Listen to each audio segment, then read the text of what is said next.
በጣም ቀለል አድርገን ልንሰራ የምንችለውን ሩዝ በዶሮ አብረን እንሰራለን። ሰላም አለይኩም። በመጀመሪያ ሽንኩርታችንን ስላይስ ከከተፍን በኋላ እንደዚህ የተፈጨ ቲማቲም እንጨምርበታለን። ከዛ በደንብ መብሰል አለበት። ከዛ ዶሮአችንን በሎሚና ጨው በደንብ ካጠብን በኋላ እንደዚህ እንጨምራለን። የሩዝ ቅመም ያለንን እንጨምርበታለን።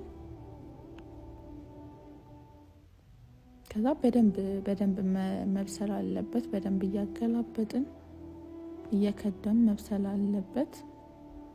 ሲበስል ከለሩ ራሱ ይሄ ያስታውቃል። ይሄ ውሃ የመሰለው ነገር የቲማቲሙ ይጠፋል። ከዛ ሶያ ሶስ ጨምሬበታለሁ። እዚህ ጋር በደንብ እየበሰለ ነው ያስታውቃል። እንደዚህ ወደ መቅላት ነገር ሄዷል። ከዛ ሩዛችንን እናጥባለን። ውሃችንን ጨምርና ጨዋችንን አድርገን ያጣብነውን ሩዝ እዚህ ጋር እንጨምርበታለን። ከዛ አብሮ ይበስላል። ይሄን ይመስላል። በስተመጨረሻ በጣም ጣፍጦን የበላን ያስታውቃል። ባይ